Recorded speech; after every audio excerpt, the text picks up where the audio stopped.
अनुपात और समानुपात, ratio and proportion. गणित का एक बहुत ही इम्पोर्टेंट चैप्टर अनुपात और समानुपात होता है। इसमें सबसे पहले हम अनुपात कैसे ज्ञात करेंगे, उसके बाद समानुपात क्या होता है कैसे ज्ञात करेंगे। ध्यान रखने योग्य बातें पहले हम थोड़ा शेयर कर ले। सबसे पहली बात है कि दो या अधिक संख्याओं के मध्य ज्ञात संबंध अनुपात कहलाता है। तो यहाँ ये बात अपने दिल और दिमाग में स्पष्ट कर लीजिएगा कि दो या दो से अधिक संख्याएं होनी चाहिए। अगर एक संख्या और दूसरा गुण हो तो उनके बीच अनुपात ज्ञात नहीं किया जा सकता। जैसे हम कहें कि राम के 60 मार्क्स किसी विषय में आए और श्याम एक ईमानदार लड़का है, तो राम के जो मार्क्स है उसके और श्याम की ईमानदारी दोनों के मध्य अनुपात ज्ञात नहीं किया जा सकता है।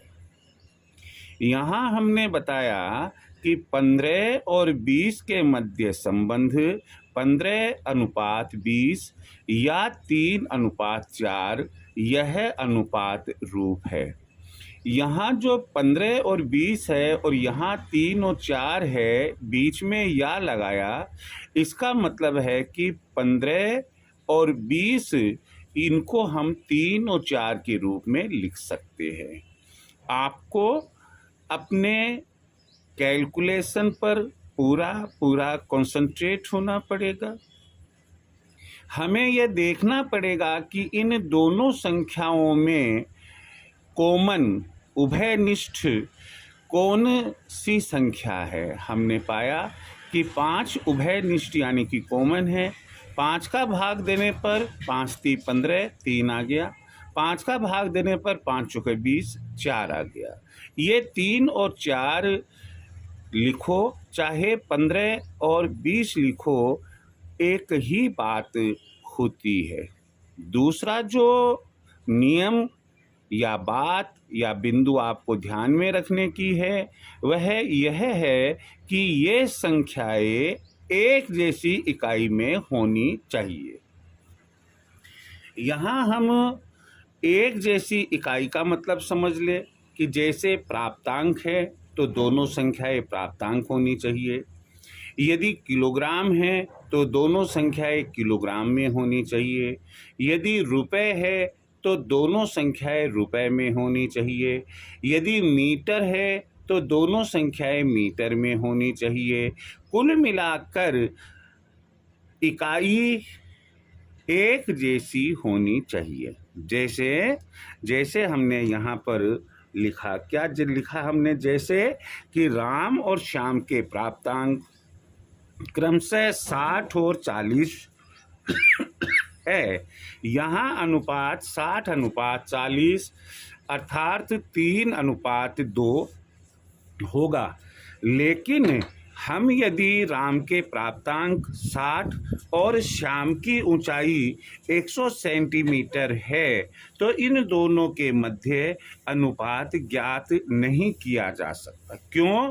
कि दोनों की जो संख्याएं तो है, ये जो संख्याओं के मध्य यानी कि संख्याएं तो है 60 और 120, लेकिन इसमें कौन सी बात पूरी नहीं हो रही है कि इन संख्याओं की जो इकाई है वो एक जैसी नहीं है। राम की जो संख्या राम ने के लिए दी गई है वो तो है प्राप्तांक, जबकि श्याम के लिए जो उपलब्ध संख्या है वो सेंटीमीटर में है। इसलिए इन दोनों के मध्य अनुपात ज्ञात नहीं किया जा सकता है। तीसरा जो नियम है या ध्यान रखने योग्य बात है, अनुपात का चिन्ह, ये जो अंग्रेजी में कोलन लिखते हैं, इसे हम अनुपात कहते हैं। अंग्रेजी में हम ये जो दो डॉट्स लगाते हैं ये कोलन कहलाता है, और इसे हिंदी में हम विसर्ग भी कहते हैं। यदि हम हिंदी साहित्य पढ़ेंगे, हिंदी व्याकरण पढ़ेंगे और स्वर का ज्ञान लेंगे तो अंक अह में ए के बाद में दो बिंदी लगाई जाती है, वो विसर्ग भी होता है। लेकिन गणित की लैंग्वेज में ये जो दो बिंदी है यह अनुपात का काम करती है। और यदि इंग्लिश मीडियम स्टूडेंट है तो इसे इज टू के नाम से भी जानता है। और इंग्लिश मीनिंग जो है अनुपात का वो रेशो RATIO रेशो होता है। चौथा जो ध्यान रखने योग्य बिंदु है वो है ज्ञात अनुपात को किसी भी इकाई में नहीं लिखा जाता। जैसे यहाँ हमने देखा कि राम और श्याम के प्राप्तांक तो 60 और 40 है, लेकिन हमने यहाँ जो 60 और 40 है, लेकिन हमने अनुपात लिखा 60:40 या 3:2। इसे हमने आगे प्राप्तांक नहीं लिखा। तो कभी भी जो रेशियो होता है, जो अनुपात होता है, उसको हम इकाई के रूप में नहीं लिख सकते हैं। फिर उसके बाद में है अनुपात एक सापेक्ष माप होता है। देखिए, जब हम कोई भी संख्या को उसकी इकाई में व्यक्त करते हैं उसे निरपेक्ष माप एब्सोल्यूट मेजर कहते हैं। लेकिन जब हम कोई भी रिजल्ट अगर रेशो में, रेट में या परसेंट में व्यक्त करते हैं तो उसे रिलेटिव मेजर कहते हैं, सापेक्ष माप कहते हैं।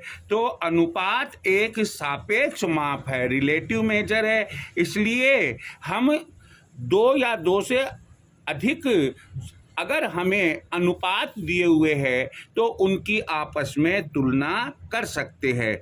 तो अनुपात एक सापेक्ष माप होता है, इसलिए तुलनात्मक अध्ययन में प्रयोग लिया जाता है।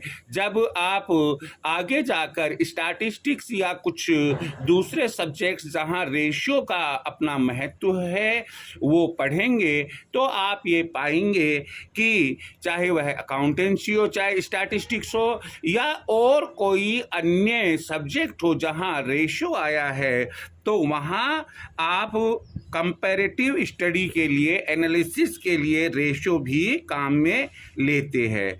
अनुपात को भिन्न रूप में लिखा जा सकता है। जैसे 3:2 को हम 3/2 यानी कि 3 जो पहली संख्या है वो अंश में अर्थात न्यूमरेटर में चली जाएगी, दूसरी संख्या जो है वह हर में अर्थात डिनोमिनेटर में चली जाएगी।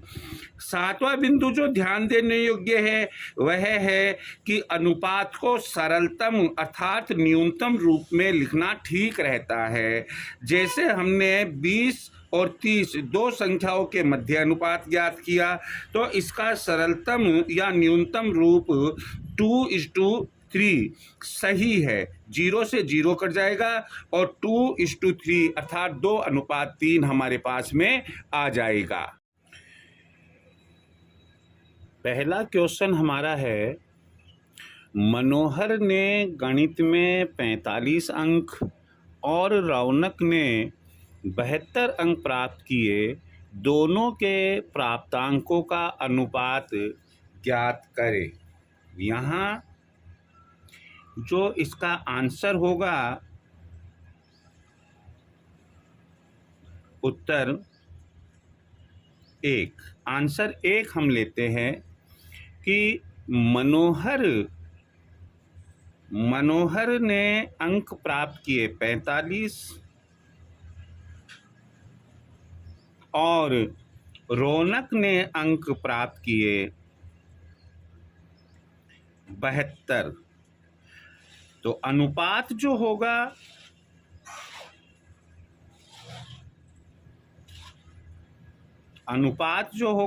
वो होगा 45:72। दोनों की जो संख्याएं हैं वो एक जैसी इकाई अंक और अंक में हैं। अब इसका सरलतम रूप लेंगे हम। अगर हम 9 से इसे डिवाइड करते हैं, भाग देते हैं, तो 9 पंजो 45 और 9 अट्ठे 72 होता है। तो इस तरीके से जो हमारा आंसर आएगा वो आंसर आ जाएगा 5:8। 5:8 अर्थात मनोहर और रौनक ने 5 और 8 के अनुपात में अंक प्राप्त किए हैं। इधर बाद में हमने जो आंसर है 2 नंबर वाला देखा। हनुमान का वजन जो है वह कितना है? 40 किलोग्राम है। 40 किलोग्राम लिखा हमने। और शिव का जो वजन है वो दिया गया हमें 75 किलोग्राम। 75 किलोग्राम। तो पहली बात तो हमने ये देखी दोनों संख्याएं हैं। दूसरी बात हमने देखी इकाई एक जैसी है। अनुपात हम ज्ञात करेंगे तो अनुपात जो आएगा हमारा 40:75। अगर हम इसमें कॉमन देखते हैं तो 5 का भाग देते हैं, 5 अट्ठे 40 और 5 का भाग देने पर इसमें आ जाएंगे 15। तो हमारा जो अनुपात हो जाएगा 8:15 और इसे हम लिख सकते हैं 8/15। यह हमारा आंसर हो जाएगा। इस तरह से पहले क्वेश्चन का आंसर 5:8 जिसे कि हम लिख सकते थे 5/8 और दूसरे का 8:15 जिसे हमने लिखा है 8/15। तीसरा क्वेश्चन है एक्स घर से स्कूल 1 घंटे में और वाई अपने घर से स्कूल 45 मिनट में पहुंचता है। दोनों के घर से स्कूल पहुंचने के समय में अनुपात ज्ञात कीजिए। यहाँ आपको थोड़ा सा यह ध्यान रखना है कि जो x का घर से स्कूल पहुंचना है वो घंटे में दिया है, जबकि y का अपने घर से स्कूल पहुंचना मिनट में दिया है। हमारे पास में 2 ऑप्शन हैं, या तो हम 45 मिनट को घंटे में बदल लें या घंटे को हम मिनट में बदल दें। सरल जो रूप तरीका है वह घंटे को मिनट में बदलने का होता है, अच्छा रहेगा। तो हमारा जो आंसर है आंसर नंबर 3, तो चूंकि 1 घंटा बराबर 60 मिनट होते हैं, हम अच्छे से जानते हैं, इसलिए राम जो समय लेता है एक्स जो समय लेता है अपने घर से स्कूल पहुंचने में वो 60 मिनट लेता है, जबकि वाई जो समय लेता है अपने घर से स्कूल पहुंचने में वो 45 मिनट लेता है। और दोनों के बीच जो समय का अनुपात है वो अनुपात हमारा आ जाएगा 60:45। 15 का भाग दीजिए, 15 चौका 60, 15 3 45। तो इस तरीके से 4:3 जिसे हम 4/3 के रूप में भी भिन्न के रूप में भी लिख सकते हैं। फिर हम आंसर नंबर 4 लेते हैं। ये कह रहा है कि हर्ष एक दुकान से 20 रुपये प्रति किलोग्राम आम क्रय करता है और सरल जो दूसरा व्यक्ति है दूसरी दुकान से 25 रुपये प्रति किलोग्राम आम क्रय करता है। दोनों के द्वारा क्रय आम के प्रति किलोग्राम भाव के मध्य अनुपात ज्ञात कीजिए। हमने देखा यह भी अंकों में है, यह भी अंकों में है, भाव रुपए में है, यह भी रुपए में है। अनुपात हम सरल तरीके से ज्ञात कर सकते हैं। तो हर्ष के लिए प्रति किलोग्राम आम का भाव रहा 20 रुपये और सरल के लिए यह जो भाव है वह 25 रुपये हमें दिया गया है। तो ये इस तरीके से जो अनुपात आएगा प्रति किलोग्राम भाव का वो आएगा 20:25। हमने इसे सरल किया, 5 चौके 20, पचम 25 अर्थात 4:5, या इसे हम फ्रैक्शन रूप में भिन्न रूप में 4/5 लिख सकते हैं। यह इसका आंसर है, यह इसका आंसर है। 5वां क्वेश्चन है रिक्त स्थानों की पूर्ति कीजिए। अब ये रिक्त स्थान एक ही सवाल में दिए हुए हैं, जैसे 20/30 is equal to fill in the blanks, यानी कि हमें एक बॉक्स दिया हुआ है और रिक्त स्थान है बटा 60। अगली बार में 10 बटा रिक्त स्थान दिया है इज इक्वल टू फिर रिक्त स्थान बटा 180 दिया है। ऐसे प्रश्नों को जब आपको अच्छा एक्सपीरियंस हो जाता है तो बड़ी ही सरलता से कैलकुलेट कर सकते हैं। बाकी आपको मैं एक तरीका बताता हूँ कैसे, कि जैसे हमने ये पेयर उठाया, ये पेयर का मतलब है कि 20/30 इक्वल टू ये खाली स्थान है, इसको हमने x मान लिया बटावा 60। जो सरल समीकरण होता है वह करेंगे, अर्थात x को 30 से मल्टीप्लाई करेंगे, क्रॉस मल्टीप्लिकेशन कहते हैं। 30x जब इसको इससे मल्टीप्लाई किया इज इक्वल टू 20 गुणा 60, या x बराबर 20 गुणा 60/30 लेफ्ट हैंड साइड में ले आए, इसको हमने काटा 30 एकम 30, 30 दूनी 60, और इसलिए x जो आया हमारे पास में 20 दूनी 40 यानी कि 40 आ गया।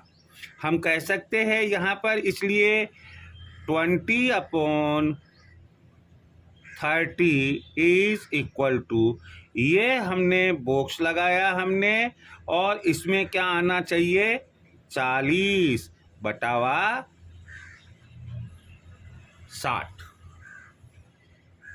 अब इसके आगे हमने देखा कि आगे ये लिखा हुआ इक्वल टू, तो ये जो सेकंड पार्ट है इसका वो हमने लिया क्या, कि ये तो हमने सॉल्व कर लिया, 40/60 आया ये वाला, और इक्वल टू 10 अपॉन, अब यहाँ हम वेरिएबल x ना लेकर वेरिएबल y ले लेंगे। फिर वही क्रॉस मल्टीप्लिकेशन, आपको कोशिश ये करनी है कि वेरिएबल के साथ में जो भी न्यूमेरिक फिगर आता है उसे लेफ्ट हैंड साइड में ही ले।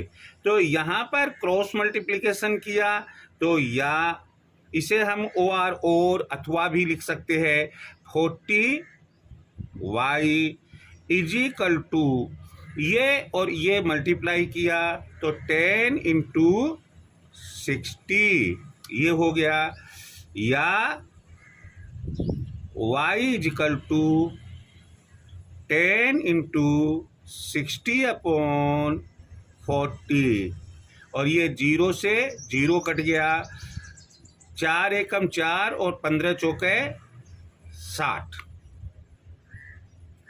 तो यहाँ पर जो हमारे पास में y की वैल्यू आई, इसलिए y इज इक्वल टू ये आ गया हमारे पास में 15।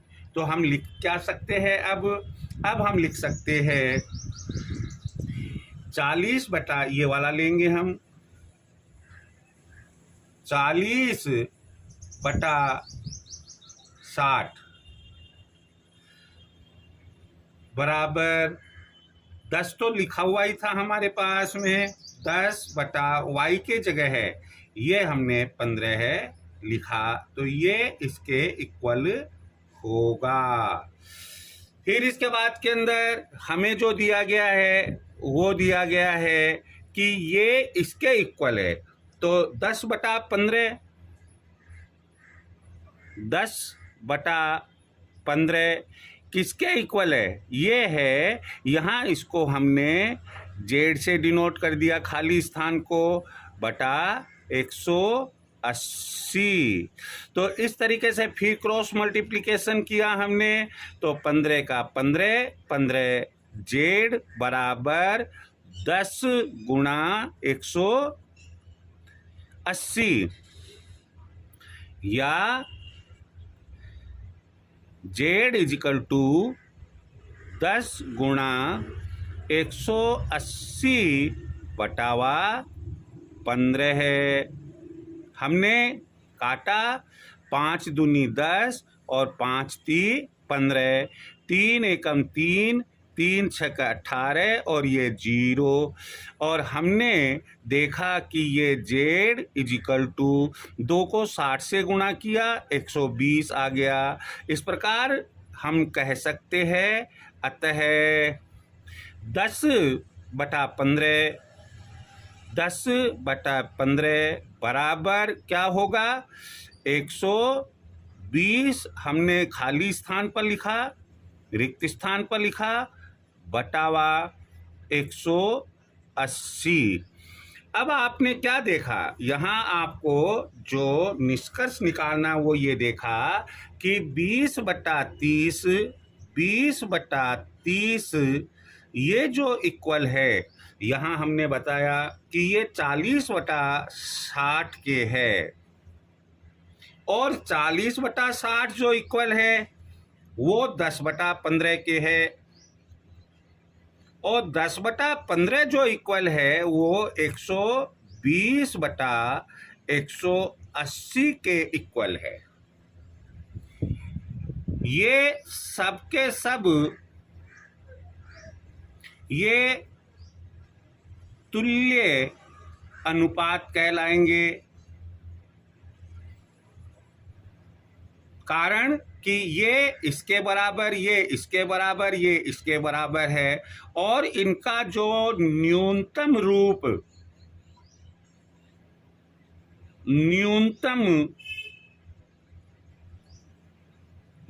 जो होगा वह, जैसे 20/30 का जो न्यूनतम रूप है वो हो जाएगा 2/3। यही स्थिति 40/60 की होगी, यही 10/15 की होगी, और यही 120/180। जैसे 60 का भाग देंगे तो 2 आ जाएगा, 60 का भाग देंगे तो 3 आ जाएगा, तो 2/3।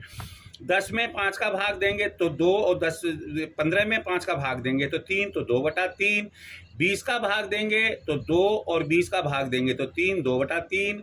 10 का भाग देंगे तो 2 और 3 यानी कि 2/3। तो ये हमारे पास में एक तरह से क्या हो गया? वेरिफिकेशन, सत्यापन जिसे हम कहते हैं, ये हमारा वेरिफिकेशन हो गया। हमारा आज का छठा क्वेश्चन है, अनुपात ज्ञात कीजिए। आप पाएंगे कि यहाँ मैंने आपको 4 छोटे छोटे से प्रश्न दिए हैं। चारों प्रश्नों में 2-2 संख्याएं हैं, लेकिन दोनों संख्याओं में अगर आप यूनिट देखेंगे तो वो यूनिट भिन्न है। जैसे 2.5 घंटे और 15 मिनट, तो या तो ये मिनट में हो या ये घंटे में हो, तो अनुपात निकाला जा सकता है। 750 ग्राम और 3.5 किलोग्राम, तो या तो ये किलोग्राम में हो या ये ग्राम में हो। 2 मीटर 80 सेंटीमीटर, तो या तो ये सेंटीमीटर में हो या ये मीटर में हो। 2.5 रुपए और 25 पैसे, तो या तो ये पैसे में हो या ये रुपए में हो। तो ऐसी स्थिति में हम किस तरीके से अनुपात की गणना करेंगे वो देखते हैं। सबसे पहले जो पहला सवाल है वो है 2 सही 1/2 घंटे। हम जानते हैं क्या कि चूंकि 1 घंटा बराबर 60 मिनट होता है, इसलिए 2 सही 1/2 घंटा बराबर 2 गुणा 60 प्लस ये तो 2 ये वाला लिया, फिर ये प्लस का निशान लगाया, आधा घंटा है ना, तो 1/2 गुणा 60। हमने देखा यहाँ पर इसको इससे मल्टीप्लाई किया, गुणा किया तो 120 आया, और ये प्लस का निशान लगाया, 2 से इसको काटा तो 2 एकम 2 और ये 30 आ गया, 30। तो इस प्रकार 2.5 घंटे के जो मिनट बने तो वो बने 150 मिनट। ये 150 मिनट बने। तो अब हम अनुपात आराम से ले सकते हैं। अनुपात में हमने देखा कि ये अनुपात हो जाएगा, पहला तो 2.5 घंटे का मिनट निकाला हमने, कौन सा आया 150, और दूसरा अपने आप में मिनट लिखा हुआ है 15, तो 15 से काटा तो ये आ गया 10 और ये आ गया 1। इसका मतलब ये हुआ कि यह अनुपात 10:1, यह इसका आंसर हो जाएगा। फिर उसके बाद के अंदर आंसर संख्या जो 2 है वो क्या रहेगी अपनी, इसमें 750 ग्राम है, इसमें 3.5 किलोग्राम है। चूंकि 1 किलोग्राम बराबर 1000 ग्राम होता है, इसलिए 3.5 किलोग्राम बराबर 3.5 गुणा 1000, अर्थात इसको आप गुणा करेंगे तो 35000 आएगा। और यहाँ हमने डेसिमल देखा कि डेसिमल के बाद में 1 अंक है, तो यहाँ पर भी 1 अंक ले लेंगे, और ये अब हमारे पास में क्या आ गया, ये आ गया ग्राम। तो जिसे हम लिख सकते हैं आराम से 3500 ग्राम। तो अब हमारा जो अनुपात होगा वो अनुपात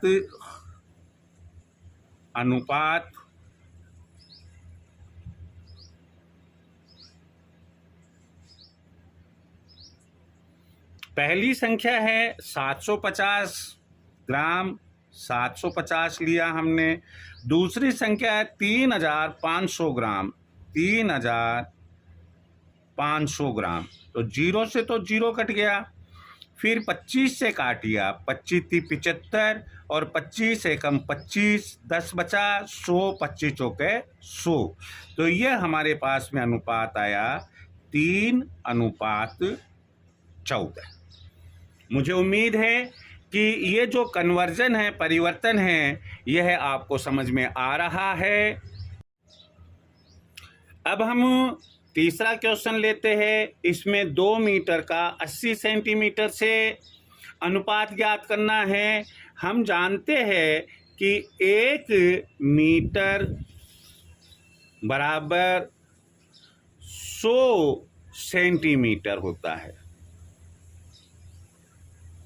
इसलिए 2 मीटर बराबर 2 गुणा 100 बराबर 200 सेंटीमीटर हो जाएगा।